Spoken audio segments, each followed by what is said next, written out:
Hello. Now we are going to start actually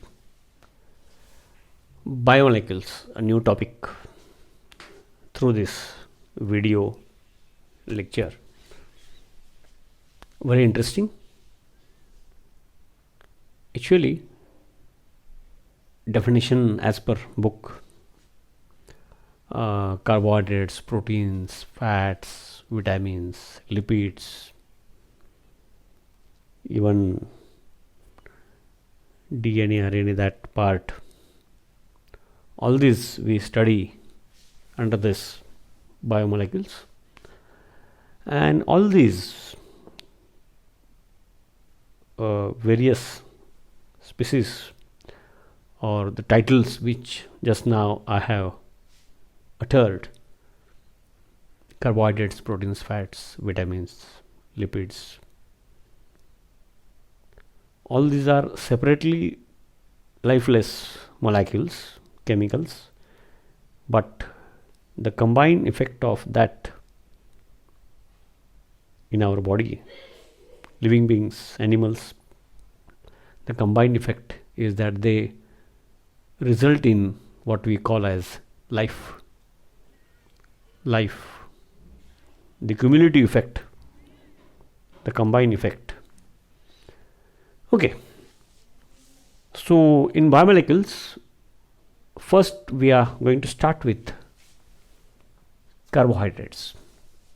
Okay, the definition of carbohydrates, simple but interesting, different. बघा, कार्बोहायड्रेटची definition. Carbohydrate कोणाला म्हणायचं?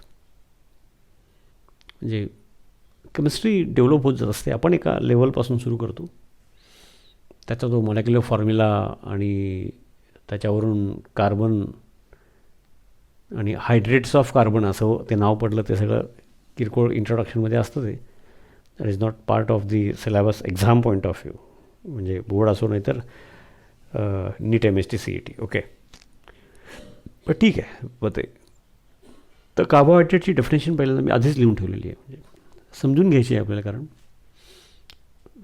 असतेच आपल्याकडे नोट्समध्ये, पुस्तकात. तर कुणाला म्हणायचं, ते आर डिफाईन्ड ॲज, तर कुणाला म्हणायचं? तर बेसिकली कार्बोहायड्रेट्स हे ऑप्टिकली ॲक्टिव्ह आहेत, म्हणजे asymmetric carbon atom, chiral carbon atom एकतरी असतोच, तो पार्ट आहेच त्यामध्ये. They are optically active. कुणाला म्हणायचे कार्बोहायड्रेट्स? Polyhydroxy aldehydes. पॉली म्हणजे मेनी. ओके, पॉली म्हणजे ते आपल्या मेनी, म्हणजे 1 2 जसं म्हणतो आपण. मग सोयीसाठी, ॲनालिसिससाठी 4च्या पुढं पॉली असं काही नाही, मेनी. ओके, पॉलीहायड्रॉक्सी अल्डिहाइड्स म्हणजे OH groups 3 4 5 6 7 OH groups, many OH groups and 1 aldehyde group. और पॉलीहायड्रॉक्सी कीटोन, एक कीटोनिक ग्रुप आणि काही हायड्रॉक्सी ग्रुप्स, काही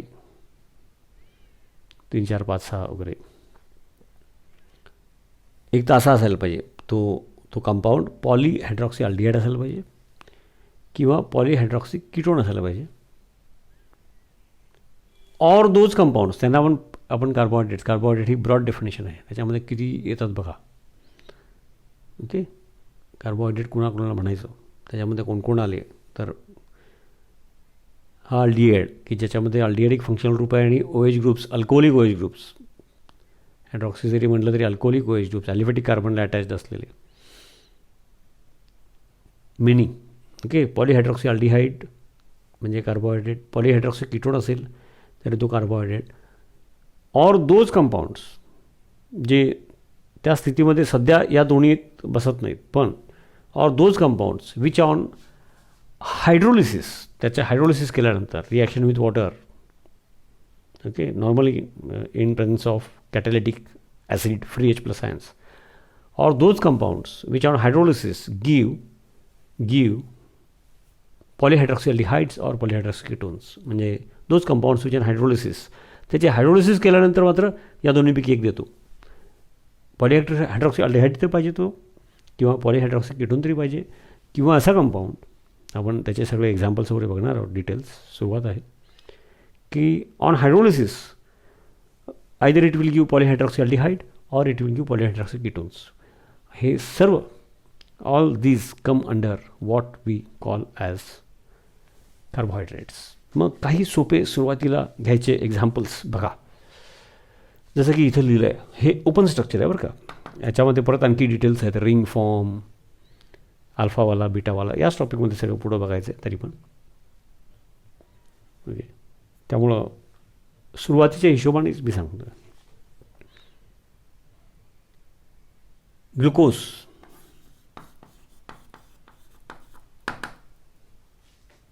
ग्लुकोज 1 अल्डिहाइडिक ग्रुप, 6 कार्बन नाही का, C6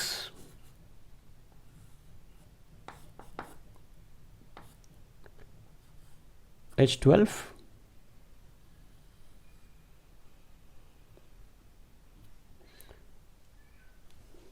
एक मिनिट, लूज वायर वॉज घेतो. Yes, technical. ओके, बघा इथं व्यवस्थित बघा. एक अल्डिहाइडिक ग्रुप आहे, कार्बन 6 कार्बनचे. हे ओपन स्ट्रक्चर आहे. आणखी यात पुढं बरंच बघणार आहोत आपण. रिंग फॉर्म, त्याच्यामध्ये परत अल्फा बीटा वगैरे हे सगळं आहेच. पण सुरुवात डेफिनेशनच्या हिशोबाने सुरुवात, मग ओपन आणि रिंग याच्यामध्ये इक्विलिब्रियम त्याला पण लागू आहे. ओके, ते सगळं पुढं बघायचं आहे. सुरुवात इथून करायची. C6H12O6 त्याचं मॉलिक्युलर फॉर्म्युला. ग्लुकोज हा काय आहे, 1 aldehydic group and many OH groups. आता फक्त एवढं सध्या सांगून ठेवतो, कारण याच मॉलिक्युलर फॉर्म्युलेचे आणखी बरेच आहेत. ओके, आता ते बरेच आहेत म्हणजे त्यांना काय म्हणायचं सांगणार. मग आता बघा, हा कायरल कार्बन आहे नाही का. ऑल 4 ग्रुप्स आर डिफरंट, म्हणजे हे कायरल आहे, ऑप्टिकल ॲक्टिव्हिटी आणि मग त्याची स्पेसमधली रिलेटिव्ह अरेंजमेंट याला महत्त्व आहे. त्याप्रमाणे ओपन स्ट्रक्चर लिहिताना काय ठरलं आहे आपलं, म्हणजे तसंच आहे. आपण सध्या काय ठरलं आहे लिहिण्याची पद्धत, सुरुवात. तर अल्डिहाइडिक कार्बनपासून तिसऱ्या कार्बनचा OH लेफ्ट साईडला, बाकीचे सगळे राईट साईडला. मग गडबडीत लिहिताना इथं पण OH लिहितात, तसं करू नका. OH group on every carbon. बघा, अल्कोहोलिक OH ग्रुप 5 आहेत. त्यातले हे 4 कायरल आहेत, ऑप्टिकली ॲक्टिव्ह आहेत, असिमेट्रिक आहेत. All 4 groups are different. हा ऑप्टिकली ॲक्टिव्ह नाही आहे, त्यामुळे हा मॉलिक्युलर, त्यामुळे याची अरेंजमेंट कुठल्या साईडला OH आहे याला काही फॉर्म होतो नाही. त्यामुळे हा अगदी CH2OH असं सुद्धा लिहितात. ठीक आहे, तर स्पेसमधली अरेंजमेंट आपण वेगळ्या वेगळ्या फॉर्ममध्ये लिहिणार आहोत. तर या सध्या आपण जे सुरुवात केली त्या हिशोबाने 3rd कार्बनचा OH लेफ्ट साईडला, म्हणजे मी आता माझ्या लेफ्ट इकडे तोंड केल्यानंतर अभ्यास करताना तुम्ही, आणि बाकी सगळे कार्बन राईट साईडला. आता हा लिहिला राईट साईडला तरी हा काही कायरल नसल्यामुळं हा कुठल्या साईडला याला काही अर्थ नाही. ओके, तर हे एक फिक्स आहे. 1 aldehydic group and 5 hydroxy groups. तर हा पॉलिहायड्रॉक्सी अल्डिहाइड आहे, म्हणजे हा कार्बोहायड्रेट आहे. हा बघा मॉलिक्युलर फॉर्म्युला याचा पण तोच. ओके, हा फ्रुक्टोज, ॲक्च्युली फ्रुक्टोज. C6H12O6. हे पण पुन्हा याचं हे ओपन स्ट्रक्चर. मग पुढं लक्षात येत जातात काही गोष्टी, कसं पुढं जातो आपण बघा. टॉपिक छान. किटॉनिक ग्रुप, ॲलिफॅटिक कार्बन दोन्ही साईडला, ॲरोमॅटिक पण चालले, इथं नाही. ओके, हा किटॉनिक ग्रुप आहे, हा अल्डिहाइडिक ग्रुप आहे. Okay, किटॉनिक group and many alcoholic OH groups. Hydroxy groups म्हटलं असलं तरी ते OH ग्रुप्स अल्कोहोलिक आहे. OH ग्रुप ॲरोमॅटिक रिंगला अटॅच झाला तर फिनॉल होतो नाही का. 1 aldehydic group, many OH groups. हा पण कार्बोहायड्रेट, आणि हा स्पेसिफिक 6 कार्बनचा ज्याच्यामध्ये 1 अल्डिहाइडिक ग्रुप आणि हे जे ओपन स्ट्रक्चर काढलं आहे हे ग्लुकोज. आणखी त्यात बारकावे आहेत पण सध्या ग्लुकोज म्हणूया. ग्लुकोज म्हणतो नॉर्मली आपण, ते ग्लुकोज, ओस असं आहे ते. ठीक आहे, हा पण एक एक्झाम्पल घेतला आपण नेहमीच्या वापरातला ऐकण्यातलं पहिला सुरुवात करू. कीटोन फ्रुक्टोस मॉलिक्युलर फॉर्म्युला तोच आहे, पण बघा फरक. 1 ketonic group and many OH groups. त्याच्यामध्ये सुद्धा हे OH ग्रुप्स आहेत या कार्बनला अटॅच असलेले. हे कायरल आहे नाही का. 4 ग्रुप्स आर डिफरंट ऑप्टिकल ॲक्टिव्हिटीला रिलेटेड. आणि हा कायरल नाही आहे, हा कायरल नाही आहे, त्यामुळे हा CH2OH असं लिहिलं तरी चालतं. हा CH, कारण कायरल नाही आहे त्यामुळे OH ग्रुप कुठल्या साईडला लिहिला त्याचं महत्त्व राहत नाही. लिहिलं ठीक आहे आपण इथं, मग कुठल्याही साईडला चाललं तर इकडं लिहिलं. पुन्हा तिथं बघा ओपन स्ट्रक्चरमध्ये लिहिताना मेन फंक्शनल ग्रुप तिथून जर नंबरिंग दिलं तर तिसऱ्या कार्बनचा OH लेफ्ट साईडला इथं या केसमध्ये, आणि उरलेले OH राईट साईडला. तसं याचं पण इथून जर नंबरिंग दिलं, कीटोनिक ग्रुपला जवळ पडणारा कार्बन तिथून नंबरिंग दिलं, तिसऱ्या कार्बनचा लेफ्ट साईडला आहे, बाकीचे राईट साईडला आहेत OH ग्रुप्स. फक्त कायरल नसलेले कुठल्या साईडला दाखवतो त्याला महत्त्व नाही आहे, आपण लिहिलेले ठीक आहे यांचं. ओके, येस, हा कायरल कार्बन. पुन्हा हा बघा many OH groups and 1 ketonic group, म्हणजे पॉलीहायड्रॉक्सी कीटोन, म्हणजे हा पण कार्बोहायड्रेट.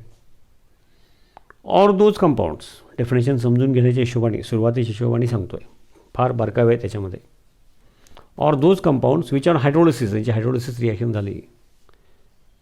ओके, त्यांची हायड्रोलिसिस रिॲक्शन झाली तर इफ दे गिव्ह, या टाईपचे, हे 6 कार्बनचं एक्झाम्पल आहे, याच्यामध्ये वेगळे वेगळे एक्झाम्पल्स असतील. अगदी 6 कार्बनमध्ये सुद्धा OH ग्रुपची रिलेटिव्ह अरेंजमेंट कायरल कार्बनची जर बदलली तरी त्याच्या प्रॉपर्टीज बदलतात, त्याचे नाव बदलतं, लक्षात घ्या. हे star. Or those compounds which on hydrolysis if they give polyhydroxy aldehyde, म्हणजे एक्झाम्पल म्हणून हे आपण घेतलं 6 कार्बनचं, or polyhydroxy ketone, then that compound is also called as carbohydrate. Okay, मग याच्यामध्ये कोण कोण येऊ शकतं, जस्ट सुरुवातीला सांगून ठेवतो, मग इथं थोडं दाखवतो. सुक्रोज, म्हणजे आपण जे म्हणजे म्हणताना शुगर म्हणतो, शुगर हे परत आता यात लक्षात येईल, शुगर ही जनरल टर्मिनॉलॉजी आहे. आपण सुक्रोज ॲक्च्युअली. स्टार्च, बरेच एक्झाम्पल्स आहेत, ओळखीचे पहिला घेऊ, आपण ऐकलेले असतात आतापर्यंत. Starch, cellulose, all these they come under carbohydrates. त्याचे कारण का, सुक्रोजचे जर हायड्रोलिसिस केलं तर सुक्रोजचे हायड्रोलिसिस केलं तरी पण we get aldehydes and ketones, किंवा स्टार्चचे हायड्रोलिसिस केलं we get aldehydes and ketones, असा तो प्रकार आहे. आता ते इथं मी थोडंसं लिहून दाखवतो म्हणजे तुम्हाला कळेल डेफिनेशन. येस, बघा मुद्दाम हे पहिलं आपल्याला कळलं. या डेफिनेशनप्रमाणे ग्लुकोज कार्बोहायड्रेट आहे, फ्रुक्टोज कार्बोहायड्रेट आहे. This is the molecular formula of sucrose.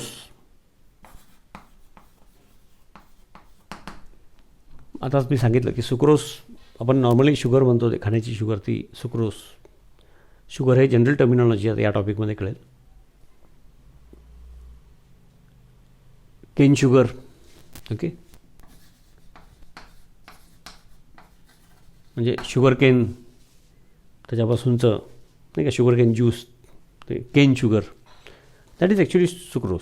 आपण जनरल भाषेत त्याला शुगर म्हणतो, ते ठीक आहे, म्हणजे त्या शुगरच्या जनरल डेफिनेशनमध्ये ते येतं, ते बरोबर आहे. स्टार्च माहिती आहे आपल्याला. सुक्रोज ऑन हायड्रोलिसिस आणि ॲसिडिक कंडिशन असेल तर फास्ट होणार, म्हणून डायल्यूट ॲसिड म्हणतो.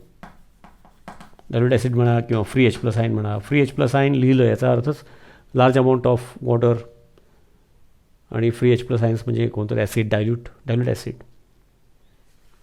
मला फॉर्म्युला बघा, स्ट्रक्चर वगैरे याचं सगळं बघायचं आहे मला. सुरुवात आहे आपली. Sucrose on hydrolysis gives, it gets hydrolysed, reaction with water in acidic condition as a catalyst to give two molecules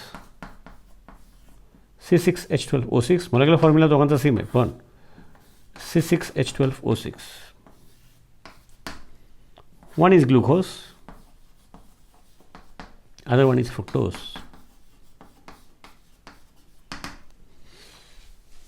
म्हणजेच हे ओपन स्ट्रक्चर जेव्हा लिहू तेव्हा असं आहे. त्याचं क्लोज स्ट्रक्चर, रिंग फॉर्म हे बारकावे बघायचे आहेत. मी आधीच फक्त बोलून ठेवतो. तर 1 molecule ऑफ सुक्रोज म्हणजे बॅलन्स्ड इक्वेशनप्रमाणे त्याचे हायड्रोलिसिस झालं तर it gives glucose and fructose. आता बघा केन शुगरचं तुम्ही विचार केला तर कट केल्यानंतर क्रश होऊन त्याची शुगर होण्याची जी म्हणजे त्यातून क्रिस्टल फॉर्ममध्ये बाहेर सुक्रोज म्हणजे ज्याला आपण शुगर म्हणतो ते बाहेर काढण्याची प्रक्रिया ती एका ठराविक वेळेत व्हायला लागते. नाहीतर त्याच्यामध्ये तो जो शुगर केन आहे ओके त्याच्यामध्ये त्याचं हायड्रोलिसिस व्हायला लागतं आणि मग आपल्याला खाण्याची जी साखर आहे ती ॲक्च्युअली आपण जे शुगर म्हणतो ती सुक्रोज आहे. ती हायड्रोलिसिस होऊन ग्लुकोज फ्रुक्टोज झाली तर ते क्रिस्टल फॉर्मेशनमध्ये मग येत नाही, ते मग त्याचा उपयोग नाही.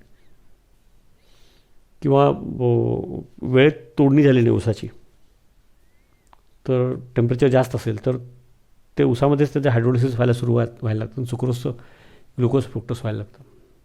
त्यामुळे सुक्रोज फॉर्ममध्ये कसा जाईल मॅक्झिमम क्रशिंग वगैरे आणि मग पुढचं सगळं क्रिस्टलायझेशन होऊपर्यंत सगळी प्रक्रिया होऊपर्यंत त्याची सगळी केमिकल ट्रीटमेंट वगैरे ते फार महत्त्वाचं असतं. आणि मग त्याचा तो यील्ड मराठीमध्ये त्याला उतारा म्हणतात तो अनेक गोष्टीवर अवलंबून असतो. त्यातलं हे सगळं मॅनेजमेंट त्याचं टायमिंग हे फार महत्त्वाचं आहे. नाही तर त्याचं ग्लुकोज फ्रुक्टोज होणार. ओके तर हा एक भाग झाला. म्हणजे sucrose on hydrolysis give glucose म्हणजेच polyhydroxy aldehyde and fructose polyhydroxy ketone. Therefore this is also an example of carbohydrate. Starch आता मॉलिक्युलर फॉर्म्युला म्हणून विचार केला तर सेल्युलोजचा पण हाच फॉर्म्युला आहे. मी स्टार्चसाठी लिहितो, इथे एन लिहिलं आहे. स्टार्च इथे एन लिहिलं आहे म्हणजेच हा ह्याच्या स्ट्रक्चरल फॉर्म्युला पण आपण बघणार आहोत. C6H10O5 इकडे एन लिहिलं, इथं नाही, इथं एन लिहिलं. याचा अर्थ तो पॉलिमरसारखं म्हणजे C6H10O5 हे जे स्ट्रक्चर आहे ते एन टाइम्स, एन म्हणजे मोठा नंबर. ओके मग स्टार्चमध्ये तो मोठा नंबर 500,000च्या पटीत असेल, सेल्युलोजमध्ये तो आणखी जरा मोठा असेल.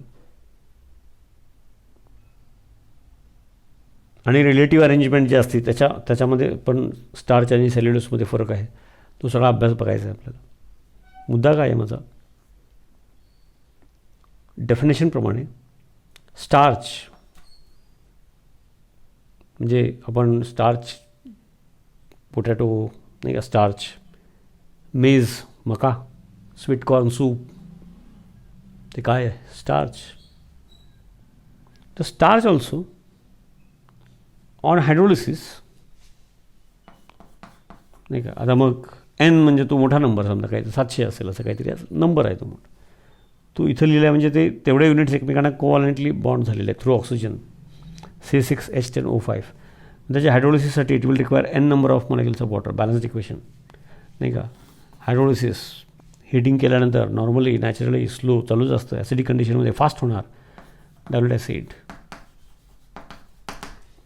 इट गिव्ज एन मॉलिक्युल इथं येणार. आता मात्र ते सेपरेट मॉलिक्युल्स तयार झाले. C6H12O6 हे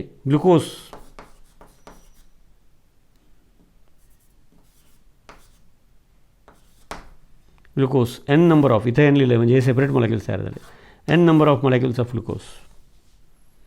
so starch on hydrolysis give आता हा पॉलीहायड्रॉक्सीअल्डिहाइड आहे. So those compounds which on hydrolysis जसं की हा sucrose it gives glucose and fructose. Okay याच मॉलिक्युलर फॉर्म्युल्याचे आणखी पण आहेत कार्बोहायड्रेट्स. आपण काही ठराविक ओळखीचे एक्झाम्पल्स घेऊन पहिला डेफिनेशन समजून घेऊ. किंवा स्टार्च एक्झाम्पल घेतलं बघा, एन मोठाकडा on hydrolysis give large number of glucose molecules. मग ग्लुकोज काय आहे तर पॉलीहायड्रॉक्सीअल्डिहाइड आहे नाही का. सुक्रोजचं हायड्रोलिसिस केल्यानंतर काय मिळालं ग्लुकोज अँड फ्रुक्टोज म्हणजे काय मिळालं 1 molecule ऑफ पर मोलॅक्युल म्हणजे 1 मोलला 1 मोल पॉलिहायड्रॉक्सील्डिहाइड अँड पॉलिहायड्रॉक्सी कीटोन. आणि मग आता तुमच्या लक्षात आला असेल ओके की हा पण कार्बोहायड्रेट, हा पण कार्बोहायड्रेट, हा पण कार्बोहायड्रेट, हा पण carbohydrate. So carbohydrates are polyhydroxy aldehydes. तो स्वतः पॉलिहायड्रॉक्सील्डिहाइड पाहिजे किंवा पॉलिहायड्रॉक्सी कीटोन पाहिजे. Or those compounds for example sucrose असेल किंवा स्टार्च असेल विच ऑन हायड्रोलिसिस गिव या टाईपचे पॉलिहायड्रॉक्सील्डिहाइड्स और पॉलिहायड्रॉक्सी कीटोन्स. आपण एक्झाम्पल म्हणून सोपे ओळखीचे सुरुवातीला ग्लुकोज फ्रुक्टोज घेतले. यात बरेच असतात, सगळे 6 कार्बनचेच असतात असं काही नाही आणि सगळ्यांची अरेंजमेंट अशीच असते असंही नाही आहे, लक्षात घ्या. मग आता जे पुढं आपण बघणार आहोत त्याचा थोडासा अंदाज देतो. हा जो ग्लुकोज आहे हा कार्बोहायड्रेट आहेच, पण पॉलिहायड्रॉक्सी अल्डिहाइडमधला त्यामध्ये जनरल डेफिनेशनमधलं स्पेसिफिक, त्यामुळं तो अल्डिहाइड ग्रुप असलेला पॉलिहायड्रॉक्सी अल्डिहाइडमध्ये बसतो म्हणून त्याला अल्डोसिस पण म्हणतात. आता हे सगळे मग असं एक एक टर्मिनॉलॉजीचा वेगळा टॉपिक आहे. अल्डोसिस, मग 6 कार्बनचा म्हणून अल्डोहेक्सोसिस, मग अशी सवय होत जाते त्याची. अल्डोहेक्सोसिस.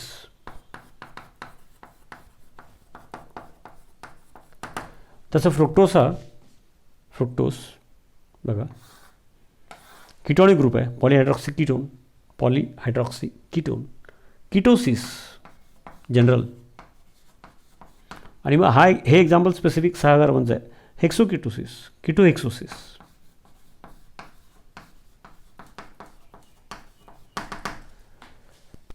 ओके, कार्बोहायड्रेट आहे. आता या टाईपचे ग्लुकोज आणि फ्रुक्टोज आणि बरेच पुढे येणार आहेत, फार आपल्या अभ्यासामध्ये नाही आहे तरी.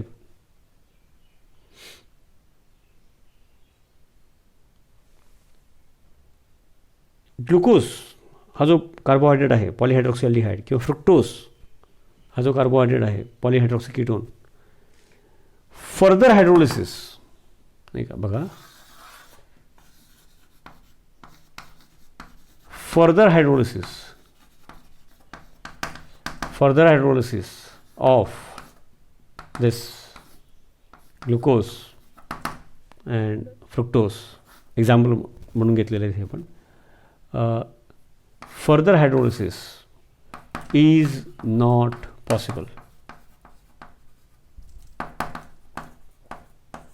म्हणजे तो कार्बोहायड्रेटच्या डेफिनेशनमध्ये बसतो, हा पॉलिहायड्रॉक्सी अल्डिहाइडमध्ये, हा पॉलिहायड्रॉक्सी कीटोन आहे. पण याचे किंवा याचं आणि या टाईपचे जे एक्झाम्पल्स असतील ते सध्या आपण 2च एक्झाम्पल घेऊन जाऊ, त्यांचे further hydrolysis is not possible. म्हणून या टाईपचे जे असतील polyhydroxy ketones or polyhydroxy aldehydes whose further hydrolysis is not possible, त्यांना आपण आणखी एक लेबल दिलं आहे,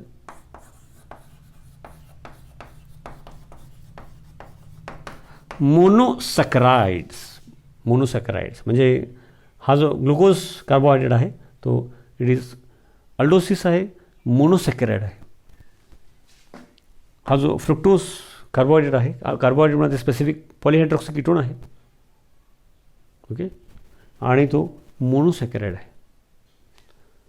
त्याप्रमाणे sucrose natural source cane sugar नाही का, तो कार्बोहायड्रेट काय आहे तर it can be hydrolysed and it gives, hydrolysis झाल्यानंतर जे प्रोडक्ट मिळतात ते polyhydroxy aldehyde and polyhydroxy ketone या डेफिनेशनमध्ये बसतात. मग या दोन्ही डेफिनेशनमध्ये बसत असेल किंवा एकामध्ये चालेल, देअरफॉर इट इज कार्बोहायड्रेट. पण हा 1 molecule of carbohydrate gives 2 molecules of monosaccharides, एक ग्लुकोज आणि एक फ्रुक्टोज. कुठं 2 ग्लुकोज देतात, कुठं 3 देतील, इथं 2 दिलेले आहेत. वेगळे वेगळे कार्बोहायड्रेट्स. आपण एक एक्झाम्पल घेतलं आहे सुक्रोज. तर सुक्रोज फर्दर हायड्रोलिसिस पॉसिबल आहे, म्हणजे तो मोनोसॅकराइड नाही आहे. पण फर्दर हायड्रोलिसिसमध्ये इट गिव्स 2 मोनोसॅकराइड्स. हा मोनोसॅकराइड आहे, याचं फर्दर हायड्रोलिसिस पॉसिबल नाही बघितलं आपण. म्हणून हा सुक्रोज त्याला डायसॅकराइड, हा डायसॅकराइड लक्षात घ्या. मग लॅक्टोज असे बाकीचे एक्झाम्पल्स मग येतील त्यामध्ये, ते डायसॅकराइड आहेत. मग ती नावं वेगळी का तर त्याचे हायड्रोलिसिस केल्यानंतर मिळणारे मोनोसॅकराइड्स वेगळे वेगळे आहेत. ओके. कोणी डायसॅकराईड ग्लुकोज प्लस ग्लुकोज घेईल, कोणी ग्लुकोज प्लस गॅलेक्टोज देईल, असं त्याप्रमाणे ते वेगळे वेगळे डायसॅकराईड. सोपं पहिल्यांदा एक ओळखीचं करून घ्यायचं. तेव्हा सुक्रोज हा कार्बोहायड्रेट आहे, कारण का on hydrolysis it gives polyhydroxy aldehydes and polyhydroxy ketones. पण तो one molecule of this carbohydrate gives 2 monosaccharide units. यांचे फर्दर हायड्रोलिसिस पॉसिबल नाही, म्हणून हे दोघं मोनोसॅकराईड्स. म्हणून हा sucrose is an example of disaccharide. तसं स्टार्च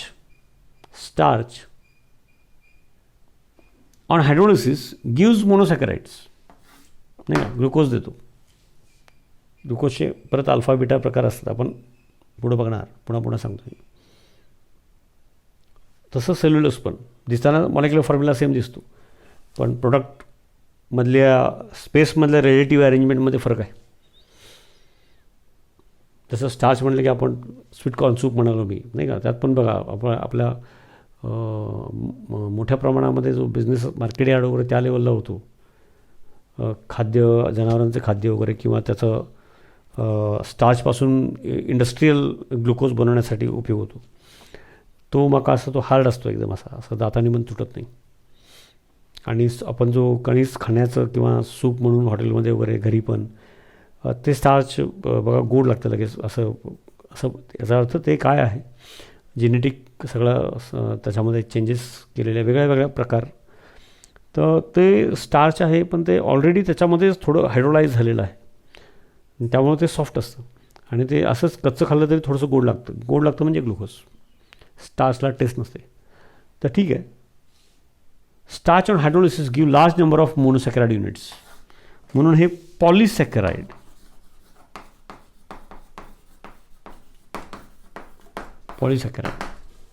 एक एक्झाम्पलवरून त्या टर्मिनॉलॉजी समजून घ्या. Polysaccharide, large number of monosaccharide units. का बरं? हे जे ग्लुकोज लार्ज, बरे समजा एन म्हणजे 700, तर 700 सेपरेट ग्लुकोज तयार झाले, पण त्यांचं फर्दर हायड्रोलिसिस होत नाही ना, म्हणजे large number of monosaccharide units, म्हणून हा पॉलिसॅकराइड.